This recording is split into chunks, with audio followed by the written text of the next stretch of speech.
Primeiro livro de Samuel, no capítulo 20, a partir do verso 1, diz: Então fugiu Davi de Naiote, em Ramá, e veio e disse perante Jonatas: Que fiz eu?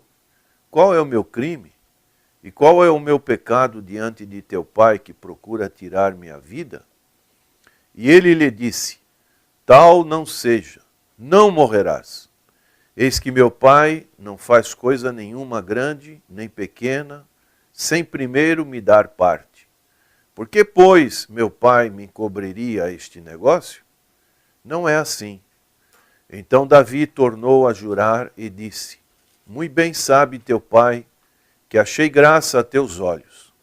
Pelo que disse: Não saiba isso Jonatas, para que se não magoe. E na verdade, vive o Senhor, e vive a tua alma, que apenas há um passo entre mim e a morte. Que apenas há um passo entre mim e a morte. Essa foi a afirmação que Davi pôde fazer diante da grande ameaça que o rei Saul fazia contra a sua vida. Imaginemos o rei de Israel, com todo o seu poderio, com todos os homens e armas à sua disposição, caçando implacavelmente Davi por muitos e muitos anos. E Davi sabia que a sua vida corria grande perigo. E ele fez essa afirmação: há um passo, uma coisa pequena, entre mim e a morte. Hoje vivemos também dias complicados, dias difíceis, onde vemos a violência atingir níveis que nunca foram registrados antes. As mortes no Brasil são maiores do que a da guerra da Síria. Mata-se com uma facilidade muito grande e a justiça, muitas das vezes, não é operosa. Também podemos citar as circunstâncias de acidentes que podemos nos envolver. Podemos também citar circunstâncias da nossa própria saúde em que não temos um controle absoluto do que passa no nosso corpo. Então temos que ter essa realidade de que há somente um passo entre nós e a morte.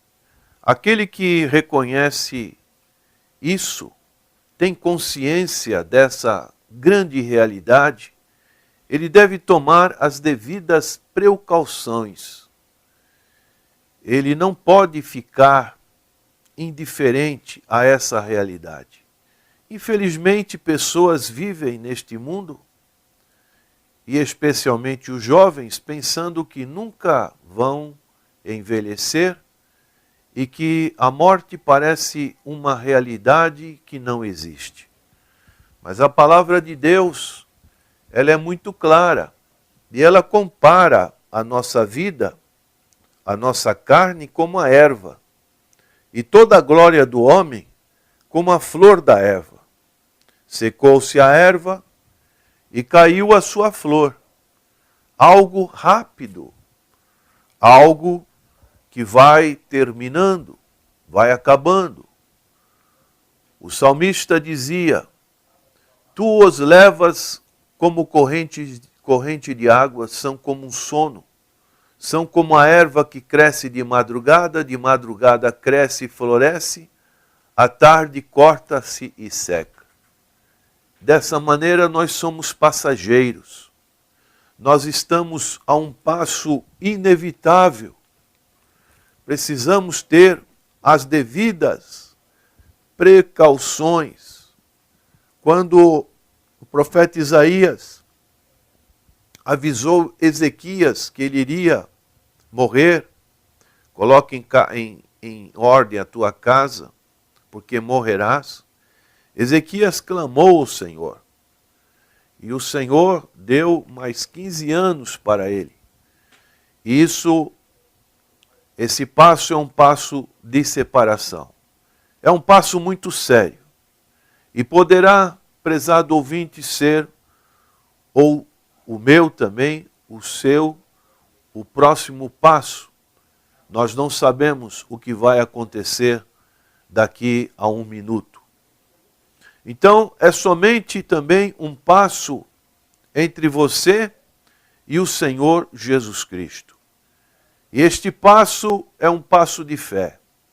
Quando o Senhor estava ali na cruz do Calvário, a um passo da sua morte, assim como aquele ladrão na cruz, ele percebeu que a morte estava chegando. Os dois estavam a princípio fazendo brincadeiras com o Senhor Jesus Cristo. Mas um reconheceu a divindade, que o Senhor Jesus não merecia estar naquela cruz.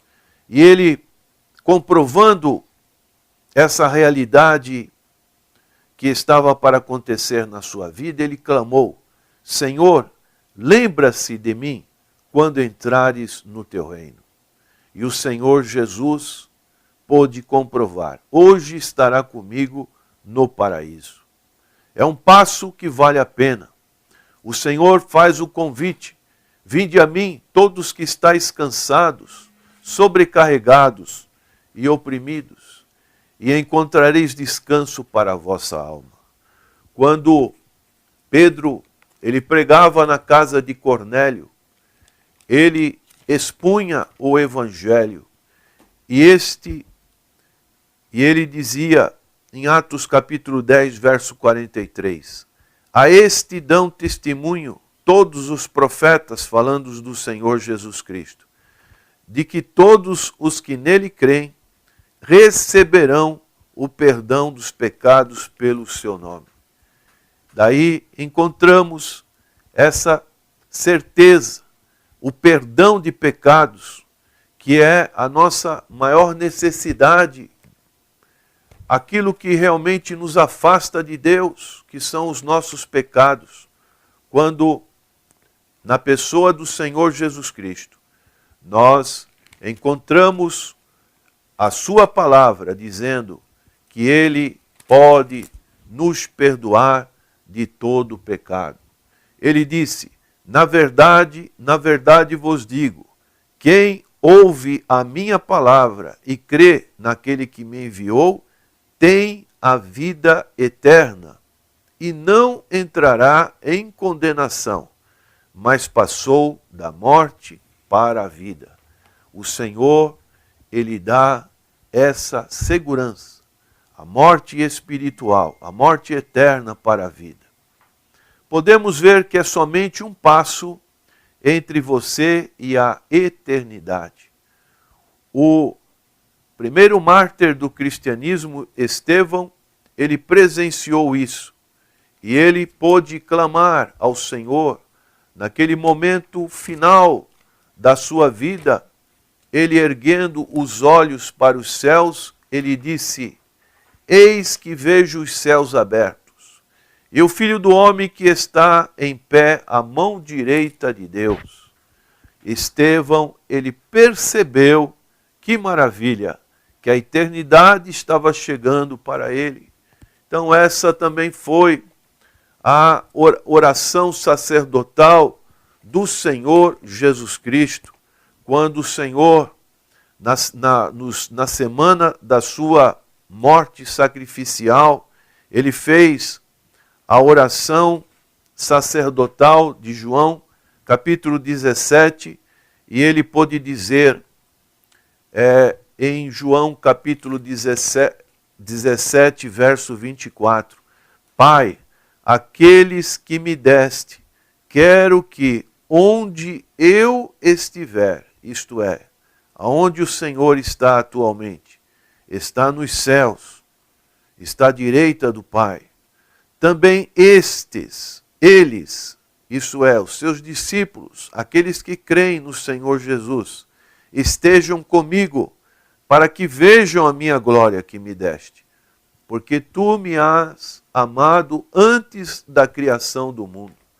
Então o Senhor Jesus Cristo deseja, não somente para si essa eternidade, mas para os seus. Por isso ele veio a este mundo. Há um passo entre você e a eternidade, entre você e a morte, entre você e o Senhor Jesus Cristo. E também há um passo entre você e a perdição. Isso é algo que você tem que considerar. Se não aceitar o Senhor Jesus Cristo, a Bíblia fala de uma perdição, de uma condenação. O Senhor Jesus fez a narrativa do rico e do Lázaro. E quando ambos morreram, o rico, erguendo os olhos, estando em tormentos, diz a palavra do Senhor, palavras do Senhor Jesus Cristo, diz que viu ao longe Abraão e Lázaro no seu seio. Então, é uma realidade. Ninguém ressuscitou dos mortos, ninguém saiu do inferno para relatar o que acontece lá. Mas o Senhor Jesus Cristo, ele fez essa narrativa porque ele é eterno.